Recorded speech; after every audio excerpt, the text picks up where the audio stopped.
Good morning, everybody. Who did I miss at our pre-party? I see DT Driver. I've been on the phone with him, though. I saw Diva. Conry, good morning. There's my girl, Ange Nufflin. I don't know if you saw my comment.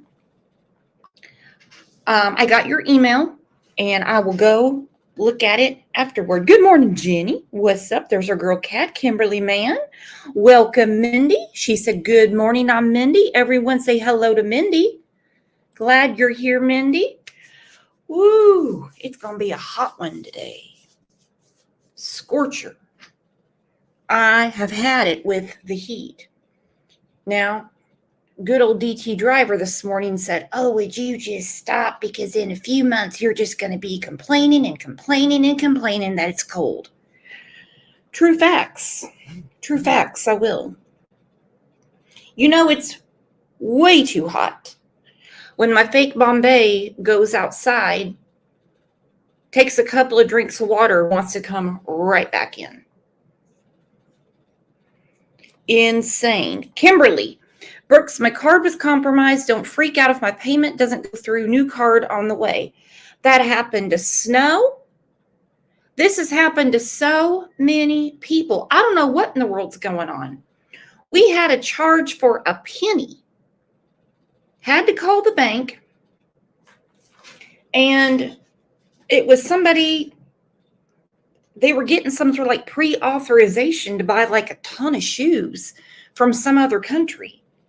And I'm like, now hold up. Before we turn the card off, what kind of shoes we talking about here? We talking about some off-brand Nikes, or we talking about some Jimmy Choos? That's a big difference. But they turned the card off, had to go get another one. That's what happened. But I'm super, super glad you're here. I just saw Butterfly said that her garden is burnt up from the heat. I'm doing the best I can. I really am to keep ours alive. I mean, I'm doing it.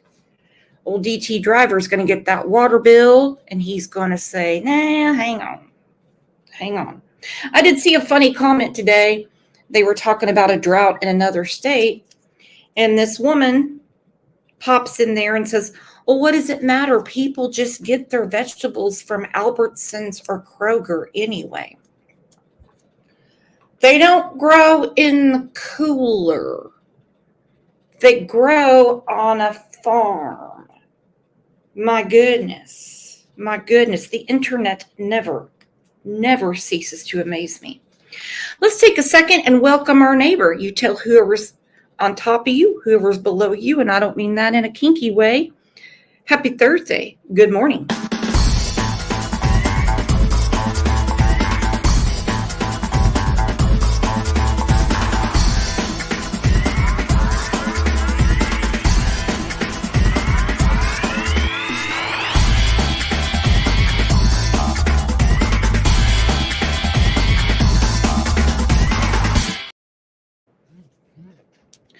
Now, tomorrow, August 2nd, a day we have all been waiting for, especially our guest. It will be the sentencing of Christopher Greger. Finally, he has been found guilty, not of murder, but of manslaughter. Without further ado, I'm going to bring up Corey's grandmother. Let's have a huge welcome for Rebecca.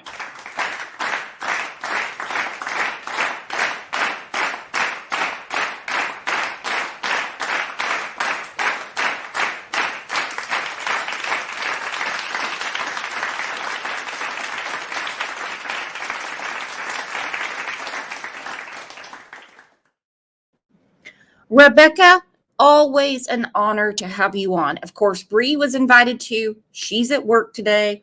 I'm assuming she's definitely going to be off tomorrow because sentencing is tomorrow. Are you nervous? Oh, very nervous. Thank you for having me on. I appreciate it. Yeah, we're all very nervous, definitely. Anxious. We don't know what to expect. Well, what are you hoping for? that's possible. No less than 30, but trying to be realistic. And, I know that it could probably go as low as 15 to 20. Well, I pulled up the statute this morning, because I was a Google attorney this morning. Just a rough guesstimate. Manslaughter penalties in New Jersey. Manslaughter is a crime of the second degree, which is punishable by 10 to 20 in prison and a fine up to 150,000. Who gets the fine? Probably the state of New Jersey. But it was aggravated manslaughter, so it should be a little more time, I'm Right. thinking. Yep. It says aggravated manslaughter is a crime of the first degree with penalties of 10 to 30 in prison and a $200,000 fine. So let's pray for 30. Yeah. I mean, bottom line, none of it brings Corey back. I've always said that I felt that Chris should be taken out the same way he took Corey out, and then maybe we would begin to heal. Mm-hmm. Well, and I couldn't agree with you more. I had a comment like that the other day. Eye for an eye. It was on a different case, and just saying, it, especially when it comes to a child. Especially when it comes to a child. Kimberly said, yep, his arse needs to be handed to him. Britt said, eye for an eye. Exactly. Let's get to some of the comments you all left this morning on the community tab, because you guys had some stuff to say when I asked the same question.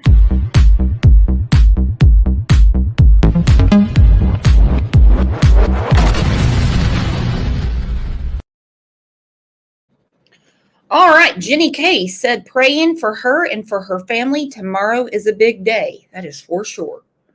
Spirit 8 said, anyone harming a child, likely to kill that child or harm a child's rest of life, deserves to die themselves, and as soon as possible, in my opinion. Me too. I agree. Bama Cat said he should get life, death if it's an option. And a lot of people were just, saying, they support you. Alicia said he intentionally tortured this little guy, life at best. Teresa said he needs to be put under the jail. And then someone named, yep, I'm on YouTube, said, you some nerve, just gross. How do I reply to that? Is it gross that Rebecca is coming on to advocate for her grandson? Can we vote, everyone? And listen, the hate that goes on around the internet is nothing compared to the hate that victims' families receive. Rebecca can tell you a little bit about that.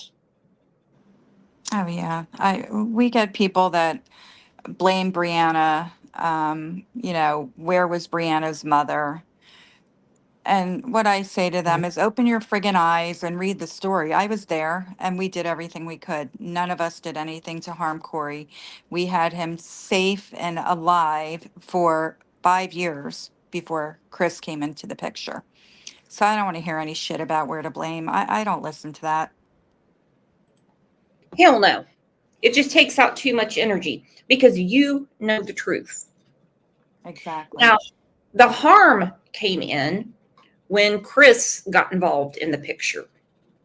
That's when the bruises started showing up. That's when all the stuff started showing up. Telling Corey he's fat. Yep. Yeah, he taught Corey a lot of things and none were positive. Now, will you be giving a victim's impact statement tomorrow? Yes, I will. And I know we spoke on the show before. You said, I'm not going to be one of those people that came on and you might have changed your mind. And you said, I'm not going to go up there and say, I forgive you or anything like that.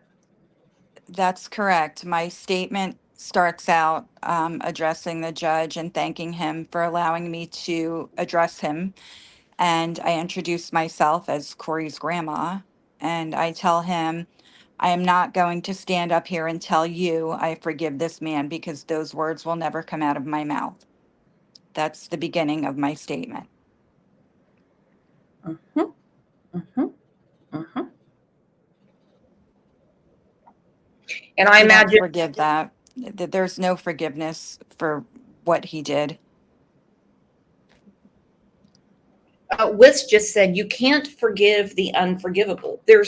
You've said over and over in all of our conversations, you're like, there's no bringing him back. No. And I could But not yet, believe. Chris, Corey will never come back, but that bastard is still breathing the air that we breathe. Why?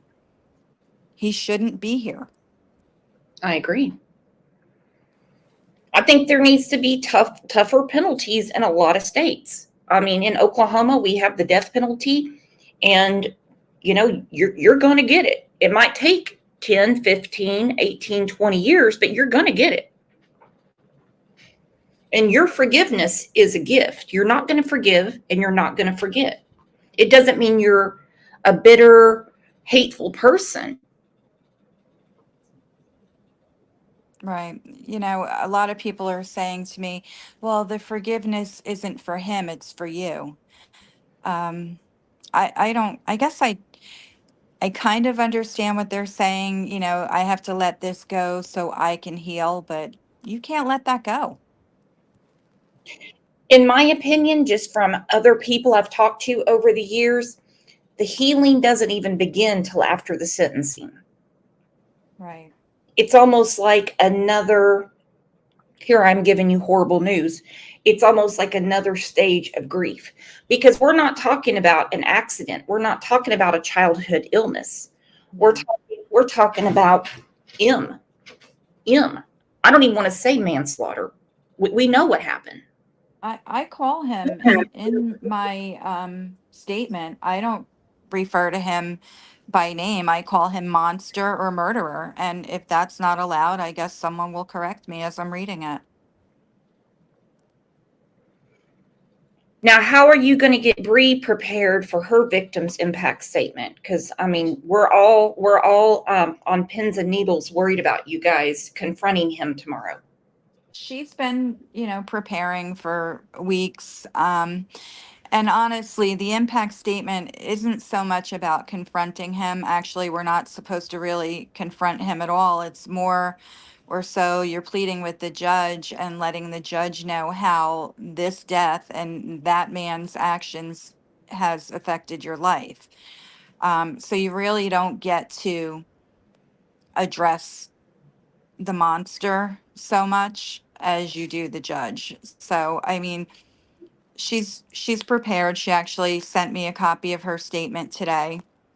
Again, I mean, we've rewritten these I don't know how many times. Um, and I'm just hoping that she can get through her statement and I can get through mine. And it's just it's hard to do. It's hard to get in front of people.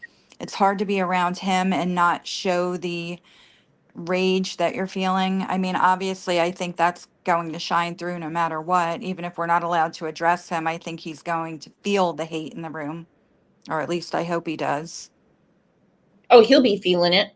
He'll be feeling it. And, we have spoke about this on the show before. I just hope when he closes his eyes and his parents, actually his whole family that sided with him and not with Corey, I hope Right. when they close their eyes to try to get a few winks, I hope they have nothing but flashbacks as to what they all did. I still say the parents could have prevented this, and a lot of people don't agree with me. But when you have a child living in your home, your child, with a girlfriend and another child, her child, and your son is abusing that child and you turn the other way, you look the other way, and then your son brings his own child into the home, you already know what he's capable of.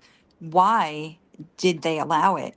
Why didn't they step up and say, no, we know what you did to, I'm not going to call the little boy by name, but we know what you did to L, I'll call him, and we're not going to allow you to do this to your own child under our roof. They I could could have I told. couldn't agree with you more. And you can expand on that because he was abusive to another child. Yes, he was in their home.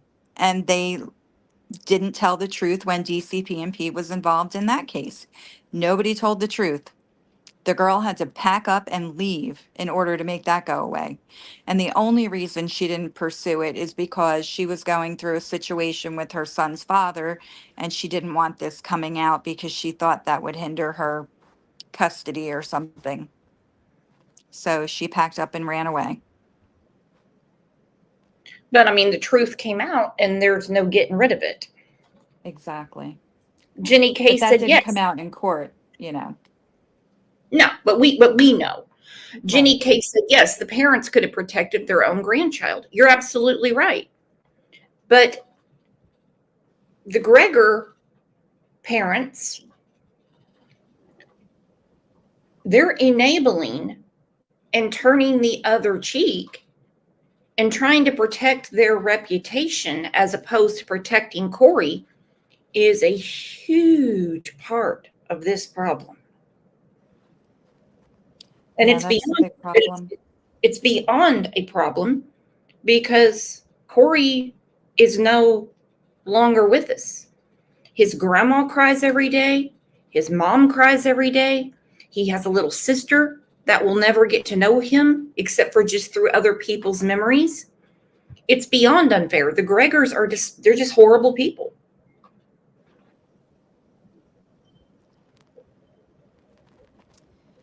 Yeah, they're evil. And you would think after they had a grandchild, their daughter, I guess, had a baby. It's probably over 2 years old now. You think that would have maybe changed their outlook on this whole thing, but it didn't. You would think it would. You would think. All right, Rebecca, if you don't want to see this, I understand you getting out. I'm just going to give people a rundown of what he's being sentenced for tomorrow. Because, of course, you're living it, but, other people need reminders. Mermaid said he was happy and healthy before this. Damn right. Jenny K has a question for you if you can answer it. Don't answer anything that you don't feel comfortable answering. Mhm.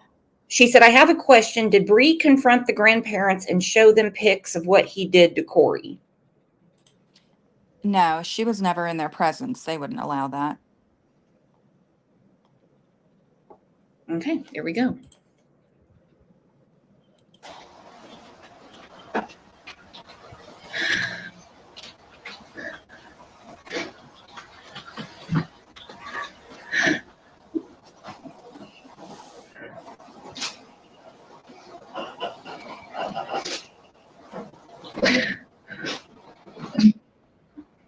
Disgusting.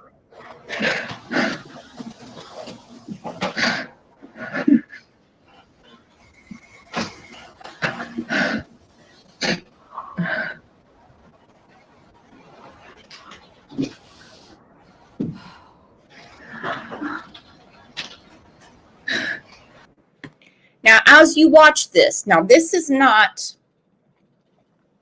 what I'm trying to find the right words.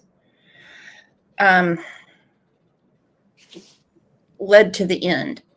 But when that attorney kept saying he was in full control of that treadmill, I wanted to jump through that TV.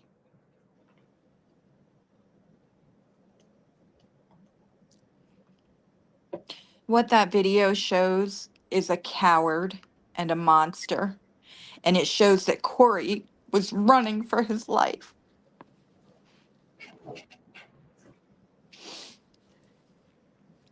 He'd been on that treadmill before and he knew what he had to do. Mhm. That's what that video shows.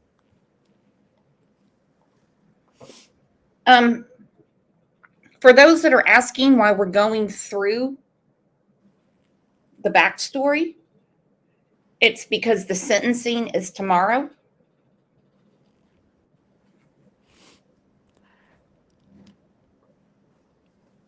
There's nothing that's going on here that his grandmother isn't aware of. And if she isn't comfortable, she'll flat out say, no, she won't answer a comment. She won't answer a question. We've talked.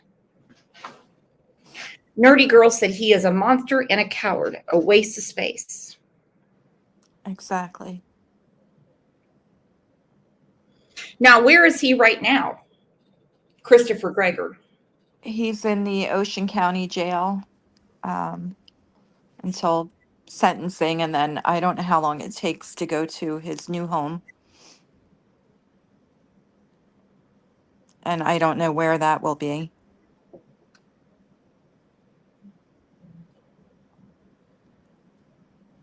I'm just hoping he gets the 30. Yeah, I'm hoping. I don't know how to accept anything less. I'm kind of stuck on 30. And like I said, that doesn't, Corey's not coming back, but, anything less than 30 is just going to be like it's just, I don't even think 30 is justice. There is no justice unless they can bring Corey back. So, yeah, I don't know. I agree. There is none. Even if the DP was possible in New Jersey, it wouldn't bring Corey back. Would it give you any solace if, for some just, bizarro world, if the judge said, death penalty? Would it give you any solace? Only if I could be there when it happens. Give me a little bit of peace, There you go. a little bit of joy.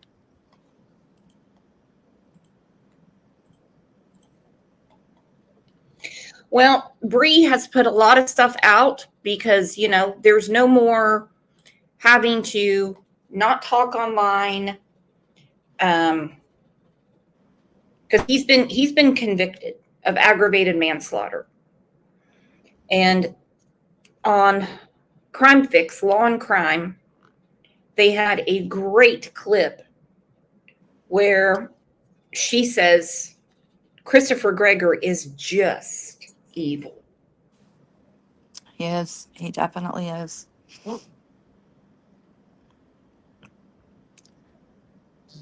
And what has happened to your family, I don't blame you at all for saying there's no forgiveness here. No. Nope, not at all. It's never going to happen.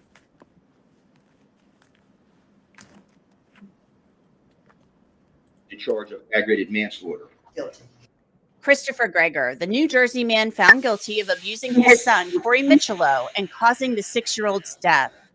I just want people to know he's way more than. Go ahead. I'm sorry. Go ahead. Go ahead, Rebecca. Oh, no, I think that was Bree talking in the video that you were showing. Oh, you guys sound so much alike. He's not like just Christopher Greger's victim. He was a smart, loving little boy. Corey's mom, Breanna Micciolo, is here to talk about the verdict, her little boy, and she reveals what Corey told a nurse when he was in the emergency room before he died. I'm Anjanette Levy, and this is Crime Fix. Breanna Micciolo had filed documents with the court a couple of days before Corey died in April of 2021, asking for an emergency order for custody of. this picture right here Oh, makes me beyond mad. I know. You see that sick bastard sitting there? Corey is within hours of the end of his life in that picture. You can see it. Anybody can see it. And that nasty bastard is taking selfies to send to some whore that he's been talking to online all day while the kid is laying there suffering. And this man should get mercy. Are you kidding me? He should get mercy. Yeah, exactly. That's what some Please. crazy people are saying. Mercy for what? Because he has a master's degree? That just tells me he knew better in the first place. He got that online. Anybody could have done that. Hmm. He's nobody. And he can wipe his ass with that. What good is it now? Mhm. I am sorry. I am so bitter and angry and Who could blame you? Who could Ugh. blame you? He's holding that phone to take that selfie.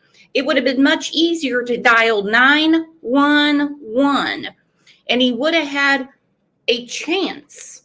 Yeah, let's talk about that. Instead of talking about ordering pizza and everything with the girl that he was going to be with that night, why not call an ambulance? And they could have started working on Corey on the scene at his house in the ambulance. Corey could still be here today. But he tortured him until You're the very last possible minute. And then he takes him and puts him in the back seat of his car and goes to the hospital like a walk in the park. He's not running, he's not screaming, anything. He's just standing there. He didn't care. not in a hurry. Not in a hurry. Since she brought it up, let's look at the hospital video where he's bringing Corey in. And Rebecca, if you don't want to see this, jump I out. see it every night in my dreams. I can't get it out of my mind. Now, you guys look at this and tell me, does this look like an anxious father?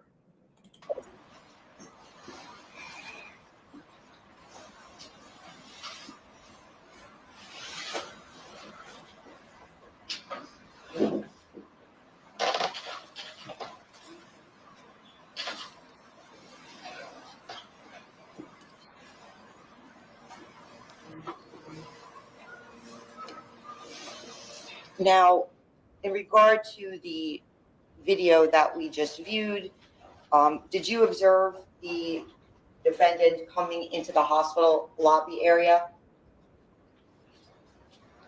In the video? Not in the video, but from where you were located at the time in the hospital. The day of, I did not see him until he was already in the waiting room. Okay. And I'm now going to approach with S48B.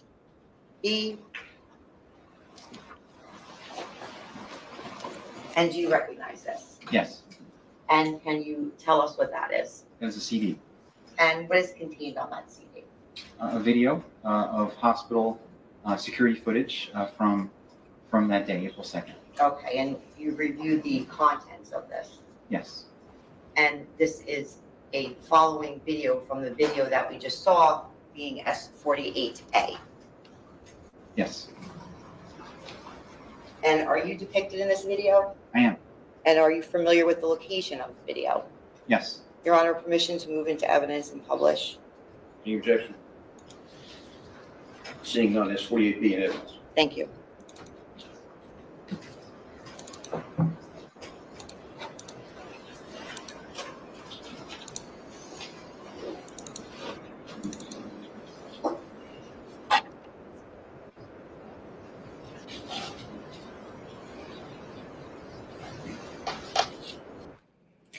It's so maddening that he had the nerve to take this picture to send to another woman, which, by the way, he doesn't need to be sending pictures of Corey to other women. That in itself is degrading. But he's holding the phone to take a selfie to try to impress old girl with pizza, chess, and whatever he thinks he has to offer. He should have known right then Well, actually, way before. Corey needed medical attention. That chick didn't need Christopher Gregor's attention. By the way, no woman does. If he gets out of jail, he will be more dangerous than he was before he went to jail. I He agree. he will not be rehabilitated. I've had No. many conversations with Bree and Rebecca when they're explain the protective order that was denied.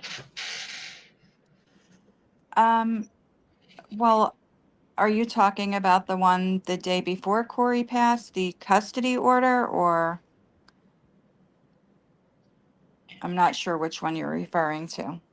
Well, we have that one, and then when he got out of jail, there was no protection order put in place to keep No. Bree and No, yourself. there wasn't.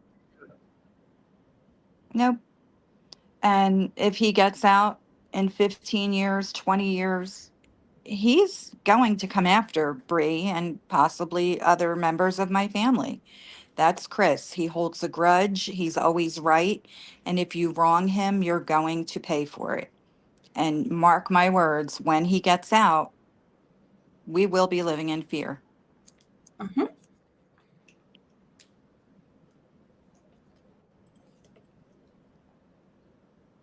I'm telling you, he can't be rehabilitated.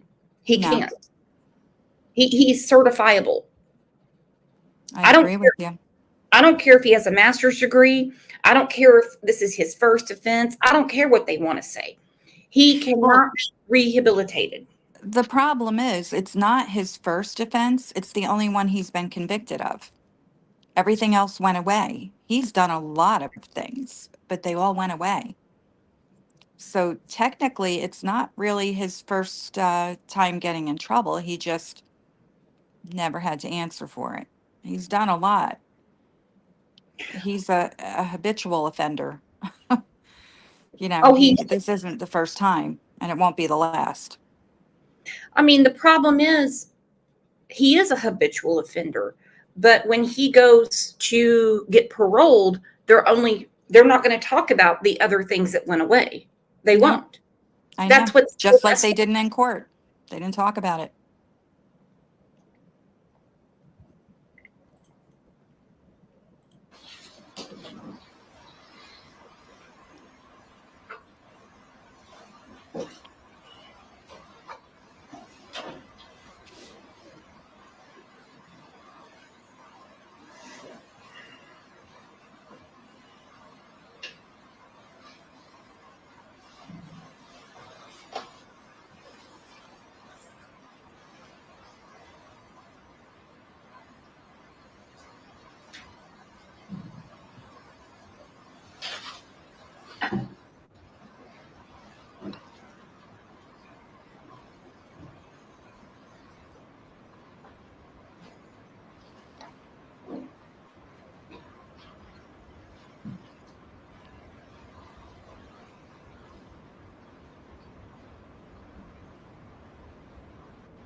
So are you watching this video? Does that look like someone who's concerned about their sick child?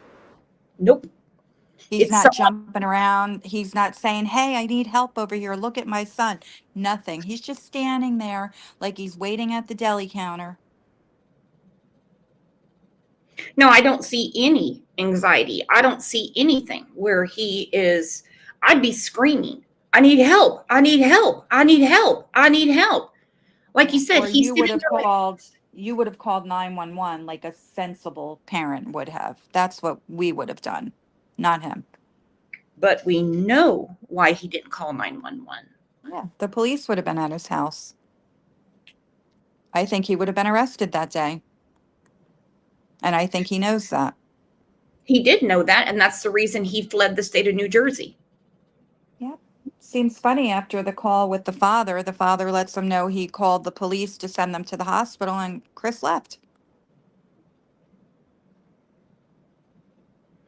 Nani said he has no sense of urgency.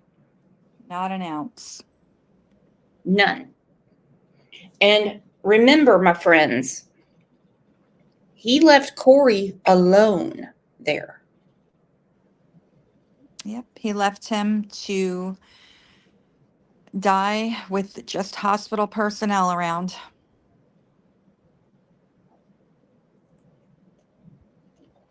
And he got the hell out of Dodge. Yep.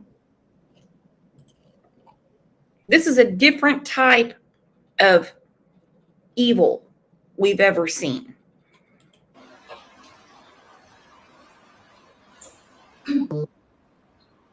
You know, he left the hospital. He knows what he did, but yet still has the idea, let me pick up another woman, whoever she was that met up with him. That was still on his mind, you know, like meeting up with somebody after what he just did. Another victim. Yep. Oh, I don't know about victim. I believe she's standing by his side. I think she was the same girl that showed up at the trial, if I'm not mistaken. A Oh, teacher, a fellow teacher, no less. She's a teacher. Would you want her teaching your kids? nope. I'd have to question her, mental status. You've got to be kidding me. No, she's a teacher. Damn. So she's at the trial. She's hearing all the evidence. She's hearing hospital personnel, doctors, nurses, forensic. Videos.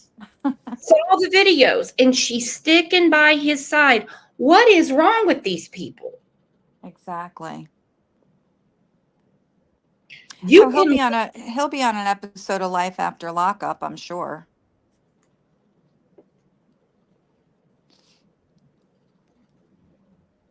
God. Disgusting.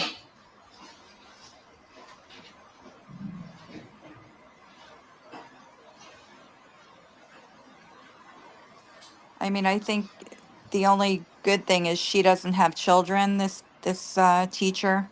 So that's a positive. You know, she doesn't have to worry about him doing that to her kids, at least. Well, and she didn't have to worry about it because he's going to be in jail. Right. And by the time he gets out, which will happen someday, unless he dies in jail, because some big bubba finds out who he is.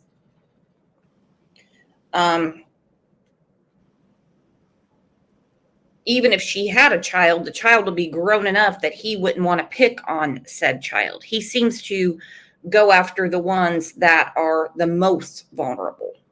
Yeah, he likes to beat on little kids and women. Mm-hmm.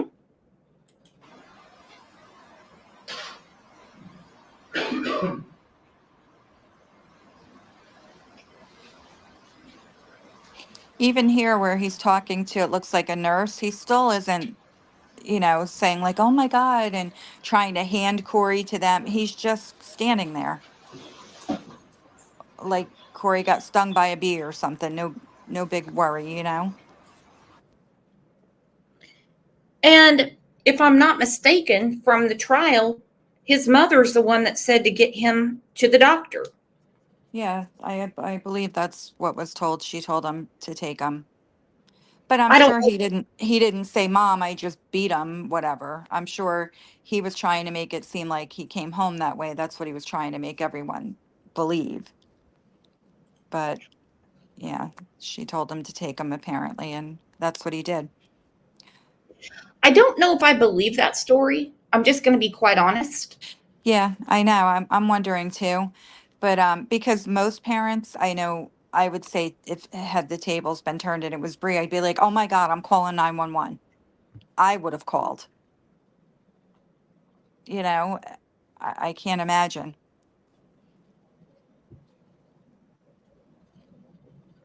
And she can't be that naive because they had to see this in court. Yeah, they Attend, saw the video. attended by CSI and prosecutor's office. Final anatomic diagnosis. Multiple contusions with different stages of duration. That means that's a lot of different bruises. Yes. It wasn't just like a sudden accident playing soccer or flag football or falling off the bike. Multiple bruises, healing in different stages. Yep. Epicardial contusion with myocardial laceration with acute inflammatory reaction. We've had many people saying, you have a tear in your heart, you've got minutes to live. Right. Small superficial laceration of the liver with inflammatory reaction and evidence of sepsis. And then visceral congestion. This is not falling down. This is not playing football. No. This is something that happened that morning because Chris was mad. Yep. He wanted to know what happened, what was said, what Corey told, and he lost his temper, as he usually does. That's exactly what happened. I can picture it in my mind what happened. And I hate that you can picture it. I mean, because just listening to the trial and it being allowed for you and your daughter to be dragged through the mud, but the Gregor family is somehow saints in this, made Mhm. Yeah. I know, it's amazing. They're the victims, you know.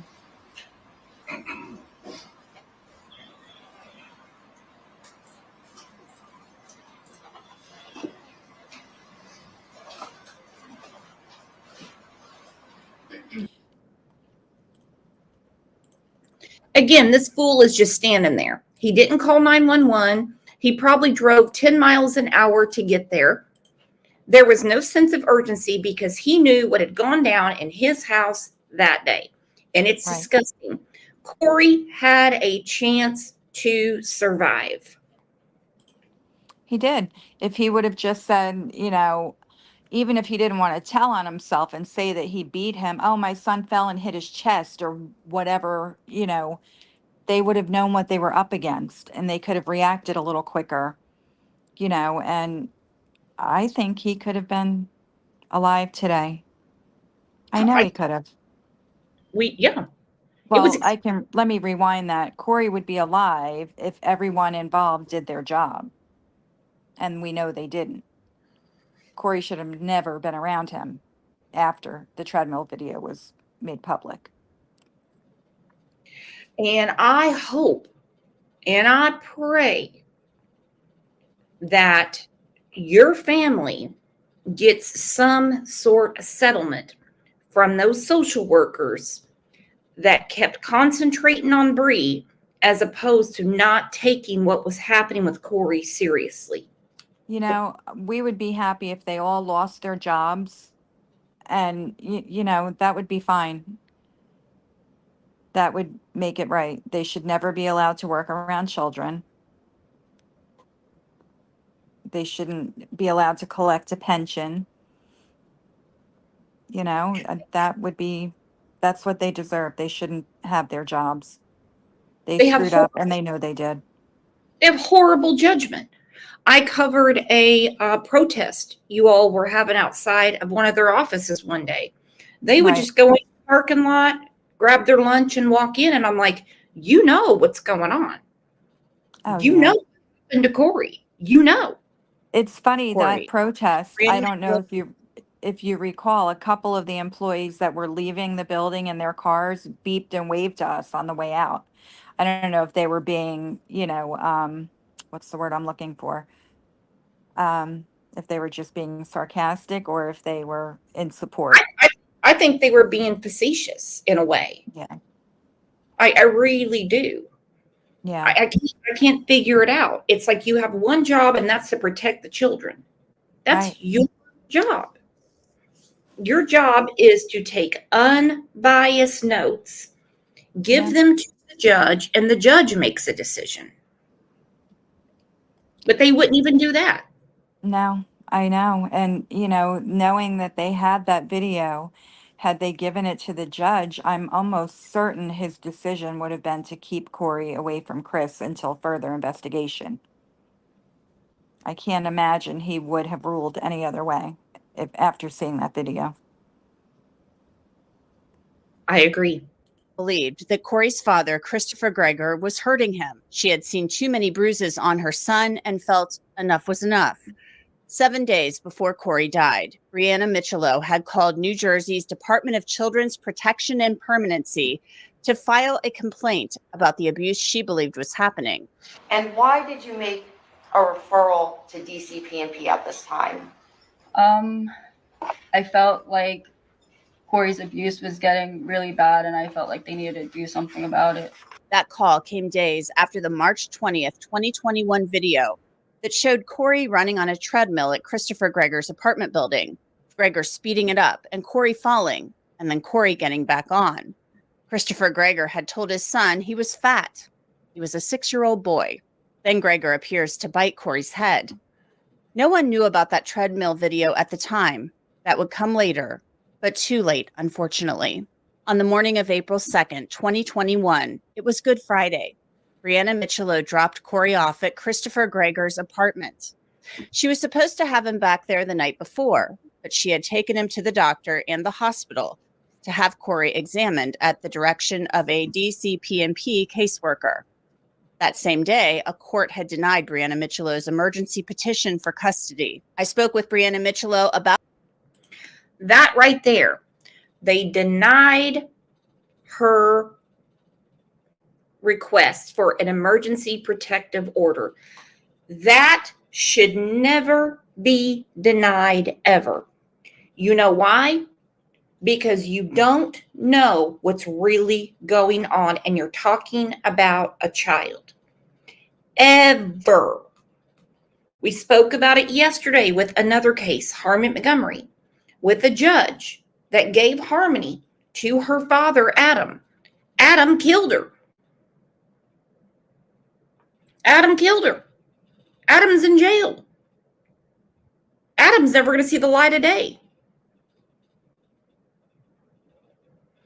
That denial in itself, and I understand money's not going to bring Corey back. I understand that.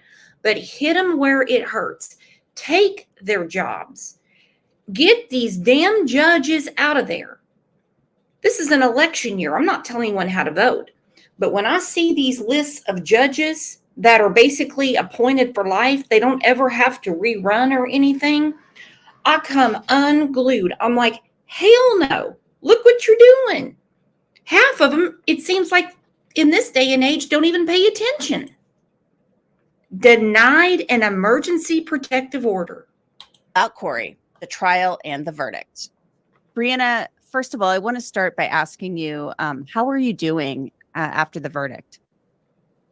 I'm doing okay. I feel like, everything's bittersweet. Like, we've been waiting for this day for him to be found guilty for so long.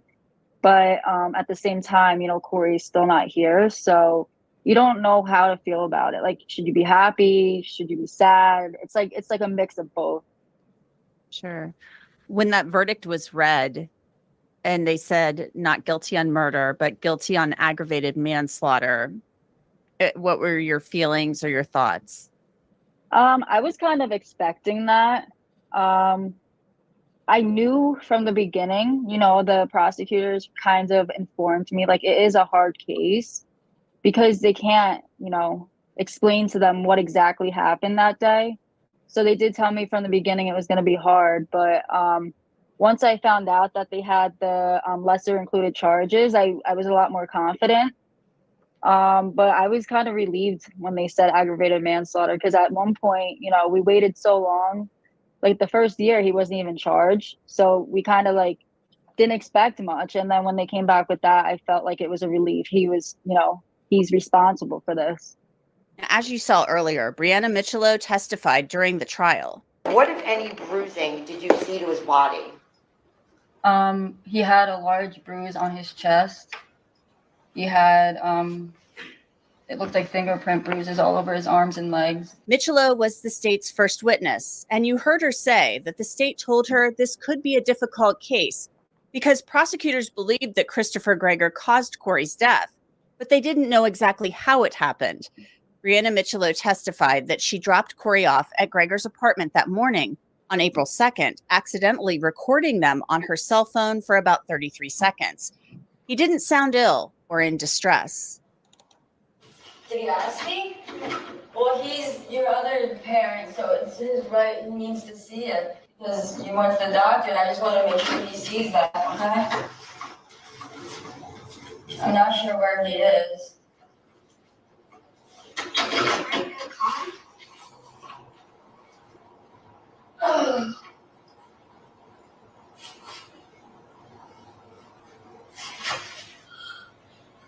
Yeah, he's inside. I don't know why the car's not here. It's strange. Okay, Breanna. So, in regard to the video recording that you just saw and listened to, is that your voice depicted on the recording? Yes, And who is the other voice depicted on the recording? my son Corey. By 5:30 that evening, Corey was at the hospital and he was dead. Do you think that Christopher Greger, I mean, what's your feeling? Do you think that he did this intentionally, or that maybe he overreacted about something and flipped out and Corey died? Yeah, I don't think it was intentional. And I've said that before. I think, he was abusing him as he normally did, but he was more angry because Corey had told on him, basically. And, he was finding out. And I think his rage was just uncontrollable at that point. And I think he took it way too far. And he has uncontrollable rage. I wonder if he's ever had issues with animals in his life. If the Greger family ever had pets. Are you there, Rebecca?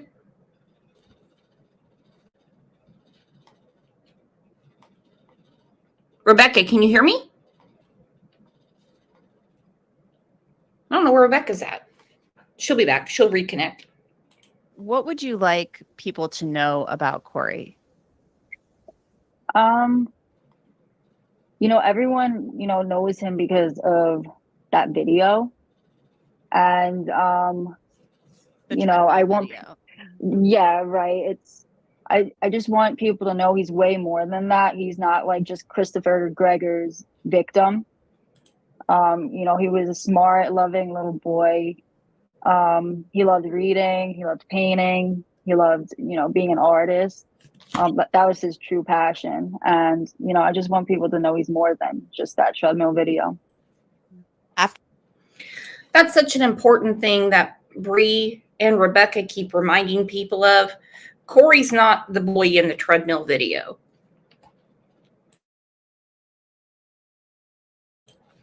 Sorry, I had to mute myself to sneeze. I've got this cold that won't go away. For some reason, we can't hear Rebecca. Rebecca sent me a message and she said, I'm here. Let's see if I can put her backstage and bring her back on. Is that better, Rebecca? You may have to reconnect. Let me know if you need another link. After Corey died, jurors heard testimony that Christopher Greger put his phone in airplane mode and left New Jersey by car. He was stopped in Tennessee. During the trial, Judge Guy Ryan heard testimony outside the presence of the jury from David and Carolyn Greger, Christopher's parents. The defense wanted the jury to hear that Christopher was being threatened by Micciolo and others and was fearful, so that is why he left the state. I told the police because I was sitting upstairs watching TV so I could see right down the cul-de-sac. And two people got out, were throwing things at the house. And when the police officer came, he said, "Do you know who it is?" And I said, "Well, I'm 99% sure who it is, but it was a little dark, so I'd give him the benefit of the doubt. But I did give him names."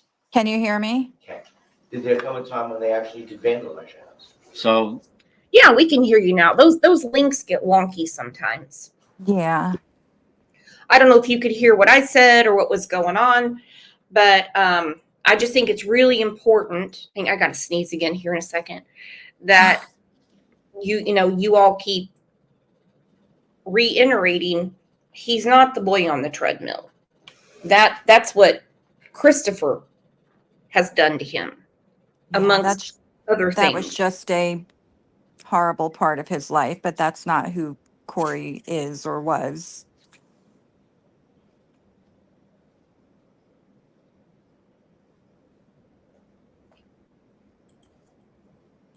there was. What happened? Well, at that point, I was alert because there had been a few times of cars out in the front of the property. And then please. subsequently, there was throwing nail polish and things. So now we're alerted to the fact that we need to be on guard. So I was sitting in the living room the night that they came down the street and began to throw things at our front door and broke a window and threw dead fish and ham hocks and goose egg stones and the like. I want to take a moment to tell you about the Oh, boo-hoo. Yeah. Boo-hoo. I get so sick of that. He's them the acting- victim. Yeah, they're the victim. They're the victim. They're the Mhm. victim. I mean, the trooper there knows better than this. He knows. He understood everything in that trial. He might be in his own private denial, but he knows the truth. He knows Yeah. that hospital is not lying. He knows that all those contusions were not from playing. He knows that Corey had already been on a treadmill at his house. And by the way, again, this didn't come from the treadmill. He knows there was an issue with a previous girlfriend and her child. He knows Exactly. these. So at what point do you tell man baby, straighten your shit up? Get the public defender. With the public defender, he probably would have gotten murder. Because the public defender wouldn't have put as much into it. I don't think Gallucci put much into it. I just think it was, they couldn't prove his, that it was premeditated or anything. I don't feel like Gallucci did anything. I hope he didn't get paid that much because I wasn't impressed with them.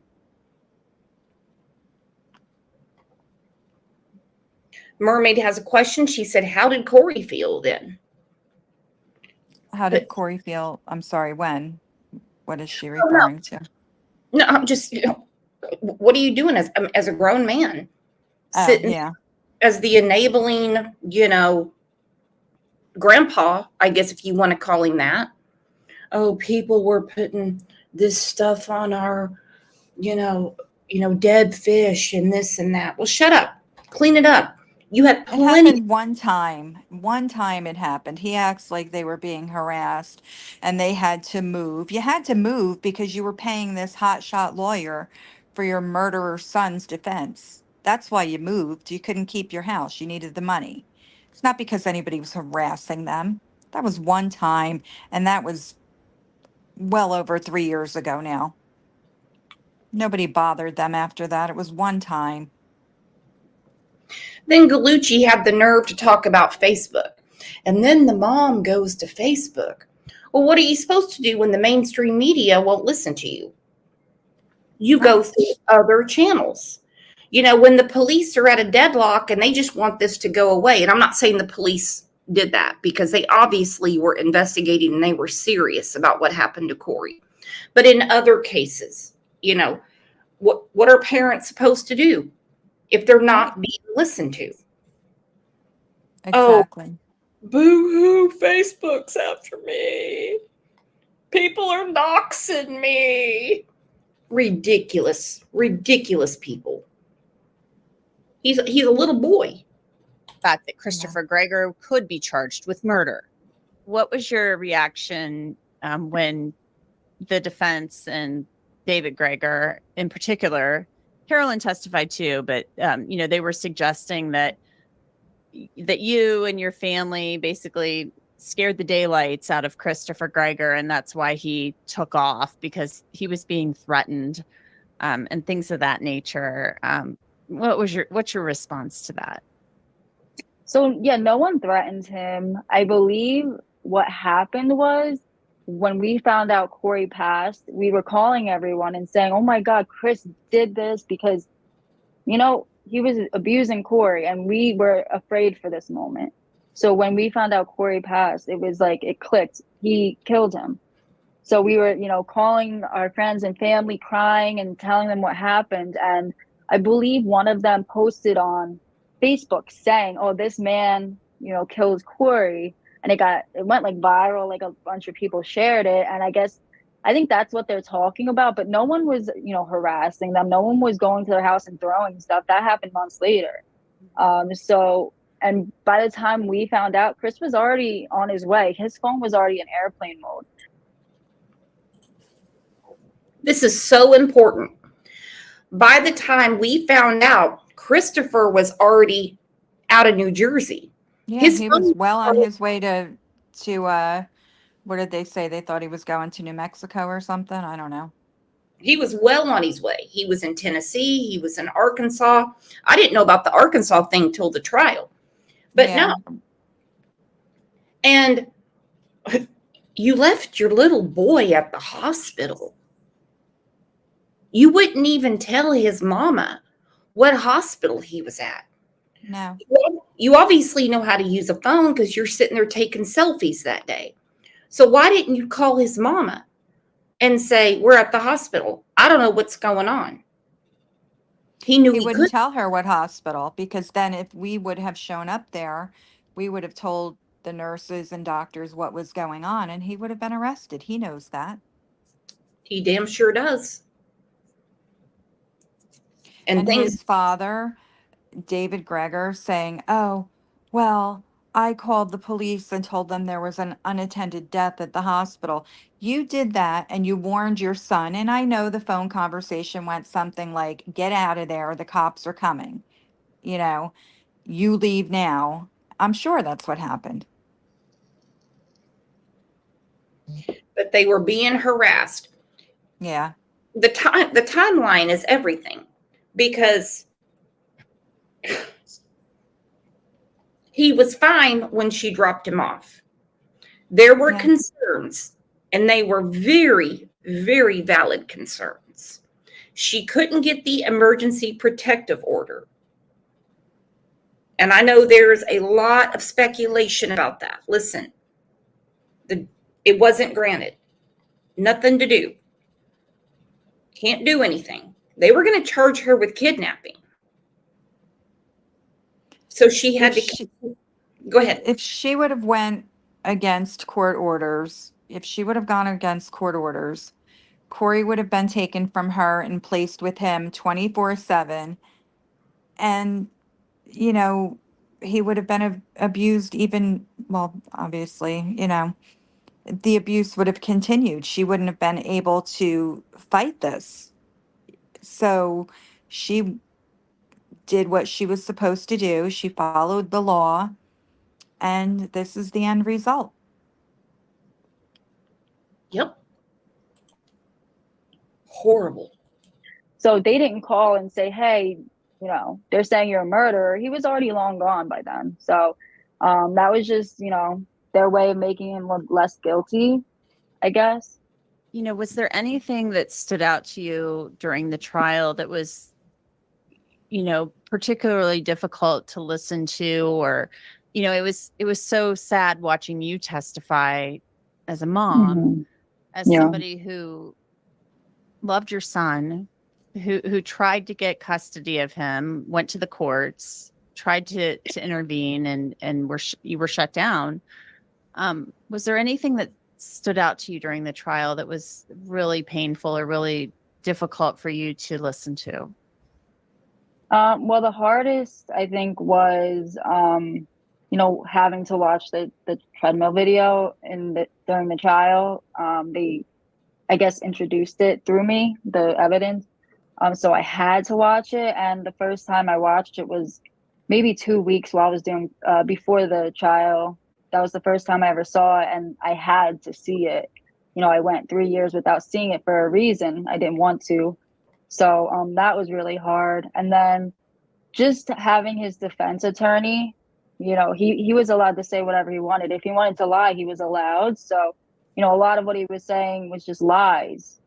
So you have to sit there and, he just says whatever he wants. And at one point, I think he was, saying I was a bad mom. And, that was hard to listen to. And having him point at me during his closing arguments, and he made it a lot worse than it had to be. I get defending your client, but he took the next step and just made it, hurtful.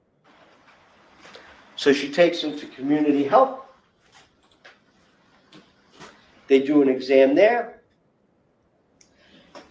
And what happens at the end of that exam? They want her to take him to Jersey Shore. And she says, did, you I'll fat bastard. again. Go ahead, Rebecca. No, I was just talking to Gallucci. No, go ahead. Pretend like Gallucci's here. Because he's acting as if, when I remember this particular day, he's acting as if Bree went against medical advice and didn't take Corey to the next hospital. The only thing she didn't do is allow them to wait for medical transport. She drove him in her car because, as you know, when you're at the hospital and you're waiting for transport, you're going to be sitting there an hour or two. It was quicker for her to get in the car and drive the few minutes to the next hospital, and that's exactly what she did. And that's what any mother would do. Right. You want to wait 2 hours, or do you want to get it done in 15 minutes? Right, exactly. And this is important. It's important because if he goes by ambulance, who are they speaking to? Corey. And If his mother, she dumbass, because he wouldn't have been transported without his mother. Go ahead, Rebecca. What'd you say? I'm sorry, this guy is so stupid to be an attorney. If they put Corey in an ambulance, Breanna would have been in it with him. They're not going to take a minor away from the mother in an ambulance. Bree would have been in the back of the ambulance. He acts like Bree avoided doing that because she didn't want them speaking to Corey one-on-one. He's such an asshole. I'm sorry. But I don't understand why they let defense attorneys speculate and lie on the grounds of reasonable doubt. I don't know. It was disgusting to have to sit through that. Give the facts. Give the facts. When my son was being transported by ambulance, now I had to sit in the front. They wouldn't let me sit in the back with him because he had, a broken bone. And obviously I'm not medical professional, but I was right there. Look at that, Christine, new YouTube member. Welcome, welcome, girlfriend. Breanna, she needed to be in control of every one of those medical visits. If she controls the medical visit, she controls the narrative. Corey's cause and manner of death were major points of contention during the trial. Jurors heard testimony from experts for the prosecution and the defense, the state saying Corey died from blunt force trauma. Do you have an opinion after you reviewed all of this material in regard to the decedent's cause of death? Yes, And can you tell the jurors what that opinion is? but Corey died of blunt impact injuries of the chest and abdomen with laceration of the heart, left pulmonary contusion, and laceration and contusion of the liver. The defense contends Corey died from pneumonia and sepsis, a natural death, not a homicide. And so I think all together, the most likely cause of death was a very severe, rapid pneumonia. Now, there was one moment during the trial, one of many, that really piqued my interest. It was when Nurse Lindsay Carnival testified about taking care of Corey in the ER the day he died. She said Corey whispered something to her. What was Corey's condition? Corey was very sick. He mumbled a couple words to me. He seized. Nurse Carnival wasn't allowed to say what Corey said. That would have been hearsay. But I wondered at the time, what did he say? Did he say something about how he was feeling or how he became so ill? Loudin-Micciolo found out. So I actually asked, I heard about that, and I asked the detective, since the trial's over, if, he could tell me what, he was saying. And so he said that he had to pee, that I have to go pee. That was it. So it wasn't anything about what happened. No, I thought that as well. So I was very invested in finding out. But yeah, it was just that. It turned out to be something that simple, something a 6-year-old boy or any other patient might say. It wasn't a major revelation about anything that had happened that day. Loudin-Micciolo is suing DCP&P over how Corey's case was handled. That lawsuit is working its way through the courts. Now, there are a lot of questions about why Corey was still in his father's custody if he was being abused. Loudin-Micciolo says Corey disclosed the abuse several times, and she actually has it on video. So Corey disclosed a few times. He was very, he didn't want to, because I think, Chris threatened him and said, you can't tell anyone. So he was scared, but there's one time I got him on video. I was able to record it. And the purpose for me recording it was to give it to Child Protective Services. And it was basically, Corey was telling me that Chris was choking him and punishing him. And I gave it to the workers, the CPS workers, and they told me that, I could be coaching Corey to say this, so it doesn't mean anything to them. And did these... Now, that is crazy. And coaching does happen. Okay, coaching does happen between parents. It damn sure does. It has to be investigated. You take the child and you put them into a home where neither mom nor dad are at until you get to the bottom of it. You bring in a special child psychologist to speak with the child. But they didn't pull any of those stops. None of them. No. She wasn't coaching him. She was concerned. How many bruises did Corey have on him before he met his biological father? It was rare that he had any bruises. I mean, a skin knee or something. But yeah, he wasn't, he didn't have a lot of bruising.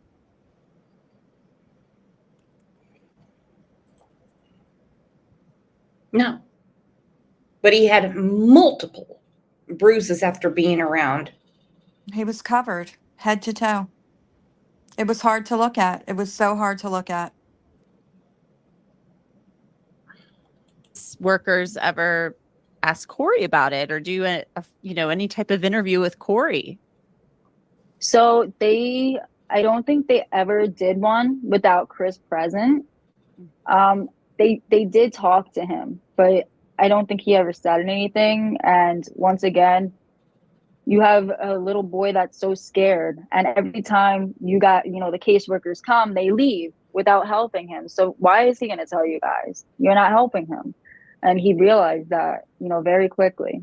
The jury did not see those videos because the focus was on the events of March 20th, 2021, the day of the treadmill video, for which Gregor faced a child endangerment charge, and April 2nd, the day Corey died, and the time in between. The jury also saw text messages between Christopher Gregor and Breanna Micciolo.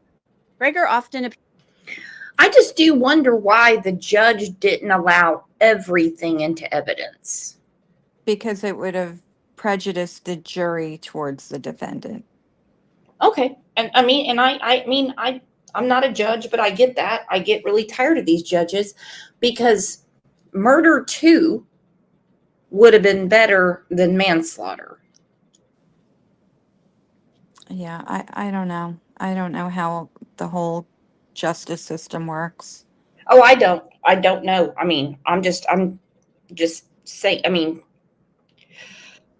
I'd like to know how it works.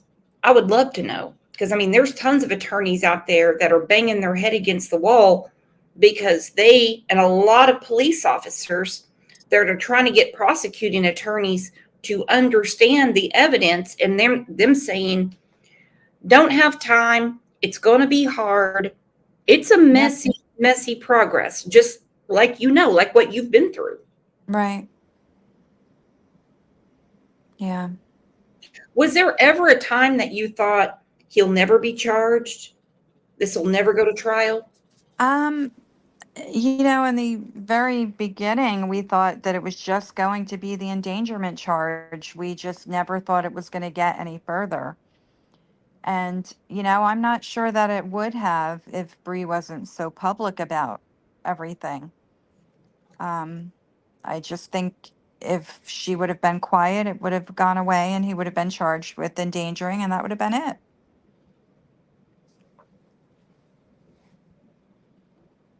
And you as well, and Corey's army, because you guys have a lot of people in your corner that made phone calls, wrote letters, did all kinds of stuff. Yeah. Now, have you guys thought anything more about CrimeCon next year? I was actually just thinking about it the other day, and I have to get the details from you. And I believe 2 of the Justice for Corey members were interested in maybe coming. Good. So yeah, I just have to kind of get it together and figure it out. But I would love to go. Well, if you go through our text messages, it's in there. If I need to resend it, I will. Yeah, I know you sent it, and I wasn't sure if it was on Facebook Messenger or through text. So I figured, after the sentencing and stuff, I'm going to go through and try to work that out and plan it. Absolutely. I would really love to be there. You have a lot on your plate. Don't even think about it. It just popped in my mind, and that's what happens. Appeared angry. And if Micciolo were late returning Corey during visitation, she heard about it. Some of the text messages that Christopher Gregor had sent to you that came out during the trial, I mean, he was really rude to you, for little things, oh, you're going to be coming back, you're getting back later than expected. So he's going to take time away off your visitation later in the week, things like that. I mean, who is the Christopher Gregor that because that just seems very petty to me. Coming back from a birthday party for your dad, I believe, and get time shaved off because there was traffic, off of your next visit. Yeah, the person that everybody, saw during the trial, that's who he is. That's how he acted. I never saw him abuse Cora, obviously, but like his demeanor of just being mean and just evil, that was how he was. And in those texts, that's how he talked to me on a daily basis. He was very rarely nice to me. So he has no compassion, oh, well, you're a little late because it was your dad's birthday and you're all the way in Pennsylvania. That's what you would expect from someone. But I don't think he's capable of that. Breanna Micciolo had struggled with addiction and is doing much better now. She's clean and has a 1-year-old daughter. She had become pregnant with Corey when she was a teenager after meeting Christopher Gregor. Correct me if I'm wrong here, but your mom, I think, reached out. That's how Christopher found out about Corey. Your mom had reached out and said, hey, you have a son. Christopher knew about Corey before he was even born. We discussed it. His parents found out because my mom called them. I think it was either 2017 or 18. And she called them and said, like, hey, you guys have a grandson, and your son is, he doesn't do anything for him. And that's when I think it was his father asked my mom why I didn't get an abortion. So that's how. What a sick thing to say. And Well, I don't, that same man that got on the stand and tried to shed those tears like he cared about Corey is the same man that said to me he should have been aborted. That's what he said to me. Grandfather of the year. and I don't blame you at all for reaching out saying, he has a son. He hasn't even bought a bag of diapers. Well, there's a backstory to that. The reason I reached out is because Chris had gotten a DUI the night before I called his parents, and he ran his car into a retention pond on the highway somewhere and got arrested for driving under the influence. And I think he had some drug materials or something in his car of some sort. And he called Breanna to pick him up because he didn't want to call his father, of course. So Breanna goes and picks him up. Now they have no relationship. She just picked him up, and he asked if he could come and stay at our house until he could go get his car or whatever the next day. And I wake up to him in my house, and Corey, of course, comes downstairs after waking, and Chris ignored him, and that pissed me off. He didn't even acknowledge him like the mailman would acknowledge a child on his route, just say hi to him or something. He didn't even do that. And that's when I called his parents and said, by the way, your son's here because he wrecked your car. He got a DUI last night and he has a son, and they weren't happy. So What that's how happened? that happened. What happened with the DUI? I'm not sure. I don't know, whatever. That was his first one. I believe he got a second one in maybe 2020 or something. Um, but I'm not sure where they went, how, I guess they went away. I don't know what happens with that. Never gotten one, so I wouldn't know. But, so that's how that happened. And, David Greger said Corey should have been aborted. He didn't want to know about this child. He didn't want to know when he was born, what his name, nothing. He should have been aborted, was what he said to me. Oh my goodness. How we met them, and like I said, I never really met them in person, but yeah, they just wanted nothing to do with Corey until they had to have something to do with Corey. Did you feel like David and Carolyn, did you feel like they cared about Corey? I mean, they made it sound like they were very involved, or at least David Greger made it sound like he was involved with Corey, getting him off the bus and helping him with the schoolwork.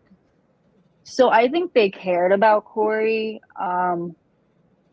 Yeah, I do. I feel like they cared more about protecting Chris at the end of the day, because if they really did care about Corey, they wouldn't have, stood by his side this whole time. And I feel like they would have helped me and been on my side.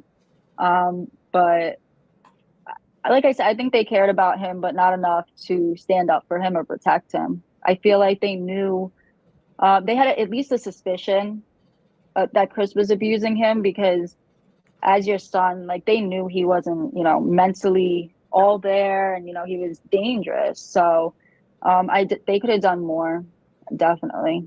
What sentence would you like to see Christopher Greger get when he's sentenced? Well, I would like the death penalty, but that's not on the table. So, the max, which I believe between the two charges is 40 years. He should definitely get that. And I kind of expect that from the judge. And if not, then it's weird that he wouldn't give him the max, given the details of what happened. I'm assuming you'll speak at the sentencing. Absolutely, yeah. Yeah, I'm planning, I'm working on my impact statement. I'm planning on reading it myself. I'm planning on reading it to Christopher, addressing Christopher, because I never got the chance to do that.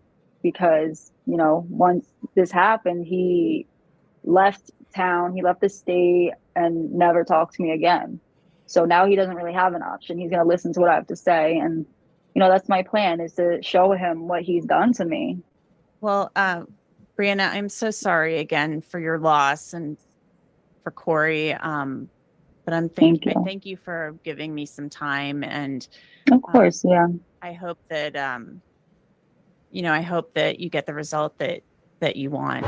Christopher Greger will be sentenced on August 2nd. He faces anywhere from 10 to 30 years in prison for that aggravated manslaughter charge. He's being held in the Ocean County Jail, where he's been in custody since his arrest. And that's it for this episode.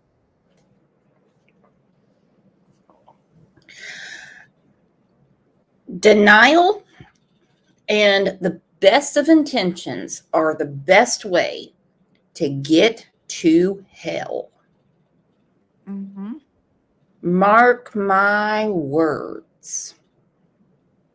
Not that I've ever been to hell. I feel like I live in it because I'm in Oklahoma and it's going to be heat index of 112 today. That's why I think Jesus will be nice to me. Oh, boy. This is devastating. But tomorrow, let me tell you what, we are holding out hope for the maximum. There won't be any 10 to 15, 20 years in prison, because I'm really hoping that he gets the maximum for child endangerment and the maximum for the manslaughter.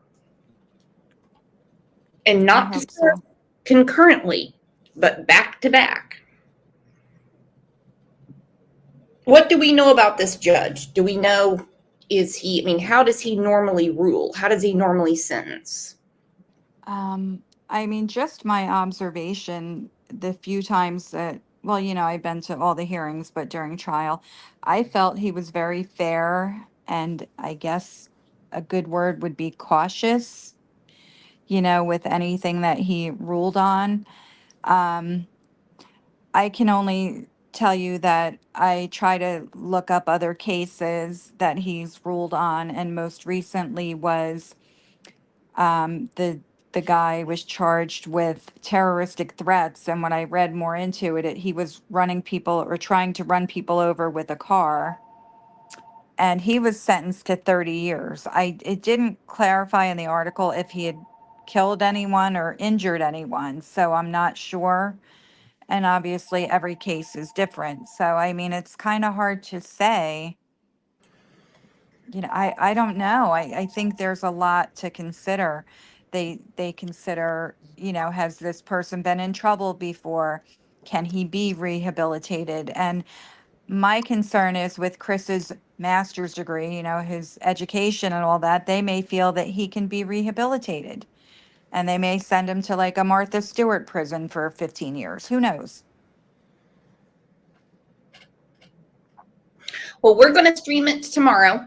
I will not have a morning show, my friends, because we have to go to the doctor, both me and DT Driver, for our yearly physicals. I have to get blood work done twice a year for my thyroid. And my husband is having his yearly physical. You would think he was going in for a C-section with 5 babies in his ass. Oh, boy.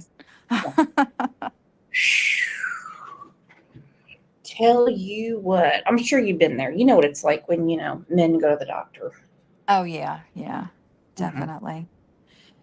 But, I'd love to come on and talk to you again after tomorrow at some point. Yeah, absolutely. I'm going to send you the link, and we're going to continue through the sentencing because, I would love to talk to you and Bree, but if it's too emotional or not what you expected or not what you wanted, it might be best just to be with family. So you all play it how you, do it. Yeah, that's kind of how we're doing it. We're not sure how we're going to be because we really don't know what to expect. We don't know how we're going to react. So, but I definitely will, reach out as soon as we're feeling up to it. It could be right after, depending on what we hear. And we're hoping for back-to-back sentences, the maximum for endangerment and the maximum for manslaughter. That'll make him an old man when he gets out of jail. Right. Right. Because this family needs to be safe as well. They've been failed over and over and over and over again. Did not get the emergency protective order to keep Corey away from him. Did not get the protective order to keep Christopher Greger away from them when he got out of jail for the endangerment. This time, the system cannot fail. It can't. But this one is only in the judge's hands. It's not in the hands of 12 jurors. Now, if I was on that jury, I'd say murder. I wouldn't have thought twice about it. I understand their verdict. I get it. But I'm just passionate and I'm emotional. And that doesn't work with the law. It doesn't. Right. No. But this is only in the judge's hands. So we have to do a lot of praying, a lot of advocating today for Corey, putting out his pictures, whatever we can do, because they're going to have to face the judge tomorrow and tell him, this is what this has done to us. And I couldn't imagine being in your shoes. I couldn't. And I wouldn't want to. No. But I can tell you, both you and Bree, well, your whole family, and actually the whole community, Justice for Corey people, in my opinion, have carried themselves with dignity, just asking for justice for Corey. I agree. I think we've been very well behaved. We've never caused a problem in the courtroom or outside of it. I can imagine that, tomorrow's going to bring out some emotions in a lot of people, and I just hope everybody can keep it in check. We don't want to cause any problems, but again, you can't help how you feel, You can't help how you feel, but I mean, no one's going to burn down a police station or start turning over cars or anything. No. Not gonna happen. No, definitely not. Maria said there's no words for the pain he caused this family. Sonia Allen, Corey is proud of you. Pat Kay said prayers for tomorrow. We're going to be here. We're going to cover it. I'll send you the link. Okay. Whose victim's impact statement will go first? Do you know what order it's in? I was thinking about that yesterday, and I don't remember if they said that I would go first and then Bree would finish up, or the opposite. I don't remember. And then the prosecutor is going to read my daughter Nicole's statement because she can't do it. So I don't remember the order, to be honest with you. Well, obviously it's one or the other, right?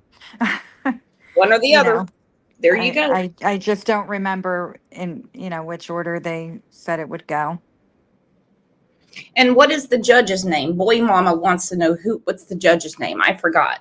It's Judge Guy Ryan.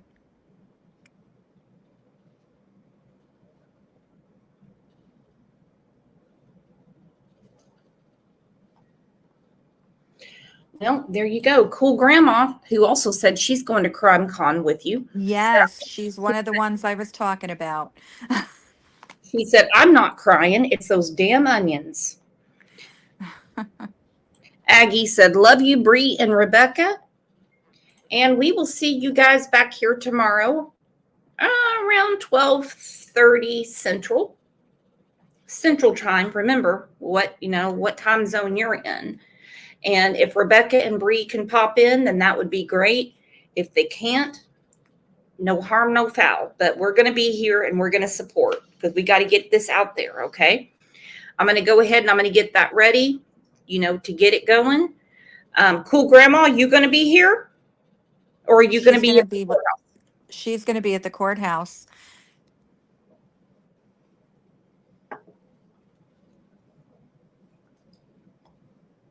Oh, sorry, I was reading something. Okay, Jenny just said prayers and blessings. No, we're going to see this to the end. I love you guys. Rebecca, you are a warrior. Thank you for having me on, and thank everyone for just supporting us all this time. We really appreciate it. And if anybody wants to use this as their profile picture, if you want to share it, whatever, take a screenshot. We are Corey's voice. Stand up for the children. Stop child abuse. Put that on your Facebook, your Twitter, which is called X now, wherever you put it. I put it on YouTube today, hoping people would share it. Very important. Children cannot be forgotten. They cannot, and they cannot be abused. And when the powers that be don't pay attention, then we have to get people in power that make them pay attention. You guys are the absolute best. Rebecca, again, I can't tell you what a warrior you and your daughter are. I will talk to you in a little bit, okay, my friend? Thank you.